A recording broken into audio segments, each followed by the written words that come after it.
பூமிக்கு வெளியே உயிரினங்கள் எங்கே இருக்கும் என்ற தேடலில் விஞ்ஞானிகளின் கண்கள் எப்போதும் வியாழனின் நிலவான யூரோப்பா மீதுதான் இருக்கும். ஏன் தெரியுமா? பூமியில் உள்ள மொத்த கடல்களை விட 2 மடங்கு அதிக நீர் அந்த பனி நிலவுக்கு அடியில் ஒளிந்திருக்கிறது.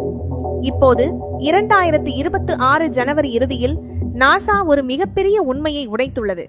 சுமார் 30 ஆண்டுகளுக்கு முந்தைய தரவுகளை நவீன தொழில்நுட்பம் கொண்டு ஆய்வு செய்ததில் யூரோப்பாவின் மேற்பரப்பில் அமோனியா இருப்பதை கண்டறிந்துள்ளனர். இது எப்படி ஏலியன் வாழ்க்கைக்கு வழிவகுக்கும்? இந்த கண்டுபிடிப்பின் நாயகன் நாசாவின் பழைய கலிலியோ விண்கலம்தான். 1997 இது சேகரித்த தரவுகளை இப்போதுள்ள நவீன தொழில்நுட்பங்கள் மூலம் விஞ்ஞானிகள் மீண்டும் ஆய்வு செய்தனர். அதில் யூரோப்பாவின் மேற்பரப்பில் உள்ள பெரிய விரிசல்களுக்கு அருகில் அமோனியா படிமங்கள் இருப்பது உறுதி செய்யப்பட்டுள்ளது. ஏன் இது முக்கியம்?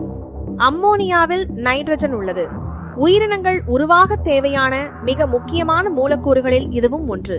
விண்வெளியில் அம்மோனியா நீண்ட காலம் நீடிக்க முடியாது, கதிர்வீச்சால் அழிந்துவிடும். அப்படியென்றால் யூரோப்பாவின் உட்புற கடலிலிருந்து இது மிகச் சமீபத்தில் தான் வெளியே வந்திருக்க வேண்டும். யூரோப்பாவின் மேற்பரப்பு -170 டிகிரி செல்சியஸ் குளிரில் உறைந்து கிடக்கும்.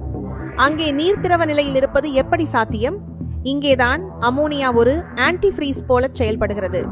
அமோனியா கலந்த நீர் மிக குறைந்த வெப்பநிலையிலும் உறையாது. இதனால் யூரோப்பாவின் அடியில் உள்ள கடல் நீர் இந்த பனி விரிசல்கள் வழியாக பனி எரிமலைகள் போல சீறி பாய்கிறது.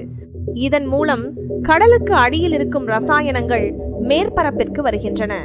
இதை கண்டுபிடித்ததன் மூலம் யூரோப்பாவின் கடல் இன்றும் உயிருடனும் செயல்பாட்டிலும் இருக்கிறது என்பது உறுதியாகியுள்ளது. நாசாவின் மற்றொரு விண்கலமான ஜூனோ 2026 ஜனவரி 27 அன்று ஒரு முக்கியமான தகவலை தந்தது. யூரோப்பாவின் பனி மேலோடு எவ்வளவு தடிமனாக இருக்கும் என்ற விவாதம் பல ஆண்டுகளாக நடந்து வந்தது. ஜூனோவின் மைக்ரோவேவ் கதிர்வீச்சு ஆய்வின்படி இந்த பனியடுக்கு சுமார் 29 கிலோமீட்டர் தடிமனாக இருப்பது கண்டறியப்பட்டுள்ளது. இது சில விஞ்ஞானிகள் நினைத்ததை விட அதிக தடிமன்தான்.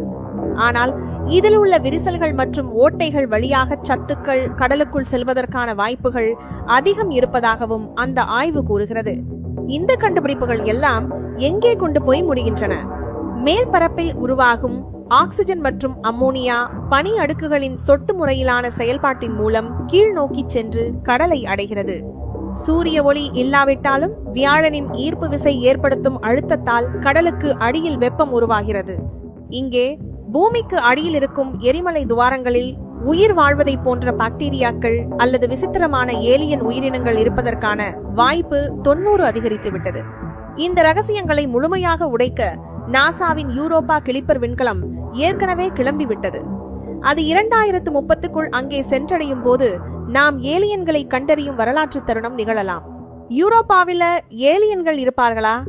உங்கள் கருத்துக்களை கமெண்ட் செய்யுங்கள். மேலும் இது போன்ற விண்வெளி தகவல்களுக்கு எங்கள் சேனலை சப்ஸ்கிரைப் செய்யுங்கள். நன்றி.